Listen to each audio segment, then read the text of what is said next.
எல்லோருக்கும் வணக்கம். எல்லாம் எப்படி இருக்கீங்க? நல்லா இருப்பீங்கன்னு நினைக்கிறேன். நானும் சிறப்பாக இருக்கேன். சிறப்பாக இருக்குன்றதை விட டென்ஷனாக இருக்குது.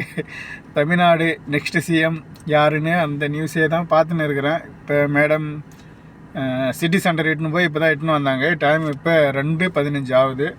ஒரு ஐஸ்கிரீமும் ஒரு பெப்சியும் வாங்கி கொடுத்துட்டு போகிறாங்க வெயிலுக்கு. குடிக்குமார் இது ஐஸ்கிரீம் சாப்பிடு அப்படின்னு.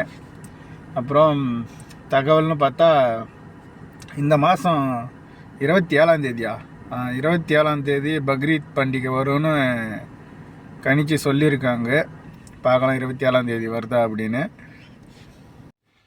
அப்புறம் ஈரான் என்ன சொல்லியிருக்குன்னா, அந்த ஹேர்மோஸ் நீர் அணையில் வந்து எந்த மாற்றமும் இல்லை, எந்த கப்பல் வந்தாலும் நாங்கள் வலுக்கட்டாயமாக தடுப்போம் அப்படின்னு சொல்லியிருக்காங்க. அதுக்கப்புறம் அதை மீறியும் வந்து அமெரிக்காவோட போர்க்கப்பல் ஈரான் உள்ள நுழையை பார்த்துருக்கு, அதை தடுத்து நிப்பாட்டி வச்சுருக்காங்க அப்படின்ற மாதிரி ஒரு தகவலும் வந்திருக்கு. பொறுத்து வந்து பார்ப்போம். இந்த அமெரிக்காரன் கம்முன்னே இருக்க மாட்டான் போல் தெரியுது. கையும் காலையும் வாயும் வச்சுக்கங்க, அவனால தான் வருது பிரச்சனை. நல்ல அந்த பேச்சுவார்த்தை முடிவுக்கு வந்திருந்தால் இன்னும் நிம்மதியாக இருந்திருக்கலாம். இந்த போர் பதற்றத்திலே இருக்குது. என்ன தான் எங்கள் பேச்சுவார்த்தை நடந்துன்னு இருந்தாலும் இன்னமும் பயந்துன்னு தான் இருக்காங்க எல்லா கண்ட்ரியும். ஏன்னா திடீர்னு ஒரு குண்டு போட்டோன்னா முடிஞ்சிட வேண்டிய எல்லாமே திரும்ப ஆரம்பிச்சிடும். பொறுத்திருந்து பார்க்கலாம். ஐயோ சரியான வெயிலுங்க. வெயிலுக்கு இந்த ஜாக்கெட்டு போட்டோன்னே மாதிரியாக இருக்குது.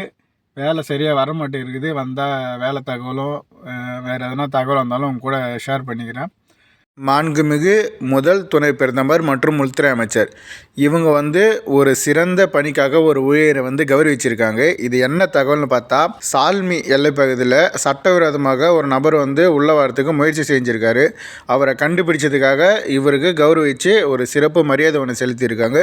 இந்த நபர் தான் இவர் தான் சட்டவிரோதமாக உள்ள வர முயற்சி செய்தார். நம்ம ஊரில் தான் இதுமாரி ஃப்ராடு பசங்க இருக்காங்கன்னு பார்த்தா வெளிநாட்டிலையும் இருக்காங்க, குறிப்பாக குவைத்திலே இருக்காங்க. என்ன தகவல்னு பார்த்தா, இதுமாரி ஸ்வைக் தொழிற்பேட்டையில் பயன்படுத்தப்பட்ட டயர்களின் காலாவதி தேதியை மாற்றி அவற்றை புதியவை என கூறி விற்பனை செய்ததற்காக 2 கைது செய்யப்பட்டனர் அப்படின்னு அறிவித்து இந்த வீடியோ வெளியிட்டு இருக்காங்க. நீங்கள் இந்த குவைத்தில் இதுமாரி சொந்தமாக டாக்ஸி வச்சுருக்கிறவங்க, இல்லை சொந்தமாக கார் வச்சு ஓட்டுறவங்க, லோ ப்ரைஸுக்கு கிடைக்குதுன்ட்டு இந்த போலியான டயர் வாங்கி மாட்டி தேவையில்லாத விபத்துகளிலையோ இல்லை டிரைவர் வேலை செய்கிறவங்க கம்மியாக கிடைக்குது ஓனருக்கு தெரியாமல் மாற்றலான்ட்டு நீங்களும் வம்பில் மாட்டிக்காதுங்க. கவனமாக இருங்க. நம்ம தமிழ்நாட்டில் இந்த ஆட்சி மாற்றம் வந்தால் மாரி அமெரிக்கா பக்கம் வந்தால் கூட நிஜமால நம்ம வெளிநாட்டில் வேலை செய்கிறவங்க நிம்மதியாக இருக்கலாம். வாயை வச்சுன்னு கம்முன்னு இல்லாமல் டொனால்ட் ட்ரம்ப் நான் அந்த ஸ்டேட் ஆஃப் ஃபார்மர்ஸ் உள்ளே போக போகிறேன், சைடில் பூந்து போக போகிறேன், நான் இங்கே போகிறேன் அங்கே போகிறேன்னு அவன் வாயை விட ஈரான்காரன் கம்முன்னு இல்லாமல் திருப்பியும் அந்த மிசைல்ஸையும் ட்ரோனையும் அந்த ஆள் இல்லா ட்ரோனையும் யுஏஇ அதாவது ஐக்கிய அரபு அமீரகத்தை தாக்க ஆரம்பிச்சிட்டான். அந்த யுஏஇயோட பாதுகாப்பு படை வந்து அதை தடுத்து வழிமாறிச்சு செயலிழக்க வச்சுட்டாங்க. அதனால் சில சத்தங்கள் ஏற்படும், யாரும் பயப்படணும் அப்படின்ட்டு அவங்க அஃபிஷியலாக அறிவிச்சிருக்காங்க. கம்முன்னு வாயை வச்சுன்னு கம்முன்னு இல்லாமல் ஏன் தான் இப்படி பண்ணுறான்னு தெரியல. திரும்ப இந்த போர் ஆரம்பிக்க போகுதுன்னு நினைக்கிறேன். பயமாகவே இருக்குது. அந்த ஆளில்லா விமானம் தாக்கியதை தொடர்ந்து புஜ்ரை பெட்ரோலிய தொழிற்சாலை அந்த இடத்துல சிறிய தீ விபத்து ஏற்பட்டிருக்கு அப்படின்ட்டு அவங்க அஃபிஷியலாக அறிவிச்சிருக்காங்க. திரும்ப ஏன்னா குண்டு கிண்டு போட போகிறான்னு என்னென்னு வர தெரியல. இது மட்டும் இல்லாமல் அந்த ஹார்மோஸ் ஜலசந்தியில் அந்த யுஏயோடைய ஒரு சரக்கு கப்பலே ஈரான் தாக்கியிருக்குது. அதை வந்து இந்த குவைத் கவர்மெண்ட் வன்மையாக கண்டிச்சிருக்குது. என்னன்னு ஒன்றுமே புரியல. தகவல் பார்த்துட்டு வந்து உங்க கூட ஷேர் பண்ணின்னு இருக்கிறேன். இப்போதைக்கு ஈரான் குறி வச்சிருக்கிறது வந்து அந்த யுஏயோடைய வான்பரப்பையும் அப்புறம் அதோடைய சரக்கு கப்பலையும் மட்டும்தான். இந்த தகவல் மட்டும்தான் வெளியே வந்திருக்குது. நான் போய் அஃபிஷியலாக அவங்களோட வெப்சைட்டு எல்லா செய்தி இதுன்னு பார்த்துட்டு தான் தகவல் உங்க கூட ஷேர் பண்ணிக்கிறேன்.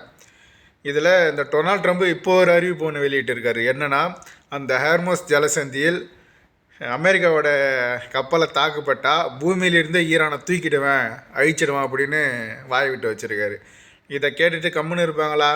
திருப்பும் குண்டு போட ஆரம்பிப்பான்னு தான் நினைக்கிறேன். நான் இந்த வீடியோ ஆரம்பிக்கும் போது சொன்ன வார்த்தை தான், தமிழ்நாட்டில் நடந்த மாரி அமெரிக்காவில் நடந்தால் தான் நிஜமாக நம்ம நிம்மதியாக இருக்க முடியும். இதில் எங்கே இட்டுன்னு போய் விட போகிறானே தெரியல. யுஏஇயோட பாதுகாப்பு அமைச்சகம் இப்போ ஒரு அறிவிப்பு ஒன்று வெளியிட்டு இருக்கு. என்னன்னா, 12 பாலிஸ்டிக் ஏவுகணைகள், 3 கப்பல் ஏவுகணைகள், 4 ட்ரோன்கள் இது எல்லாத்தையும் வழிமறித்து நாங்கள் எதிர்கொண்டு இருக்கிறோம் அப்படின்னு இப்போ அறிவிச்சிருக்காங்க. இப்போ இது எதை நோக்கி போக போகுதுன்னே தெரில. சரி, பொறுத்து இருந்து பார்ப்போம். இந்த அமெரிக்காக்காரன் கம்முன்னு இருக்கணும். இன்றைக்கான தகவல் இது தான். வீடியோ எடுக்கும்போது ஒரு செகண்ட் டம்முன்னு சத்தம் கேட்குது. திரும்ப எதனா இந்த பக்கம் எதனா போட்டானுங்களா என்னன்னு தெரியல. பொறுத்து இருந்து பார்ப்போம். இதுமாரி எந்த அசம்பாவிதமும் இனிமேல் நடக்கக்கூடாது. கடவுளை வேண்டிக்குவோம். இன்றைக்கான தகவல் முடிஞ்சிருச்சு. நாளைக்கு வேலை எப்படி வருது, நாளைக்கு தகவல் எப்படி வருதுன்னு பார்த்து உங்க கூட ஷேர் பண்ணிக்கிறேன். நாளைக்கு வீடியோவில் சந்திக்கிறேன். ஓகே, பாய், தேங்க்யூ.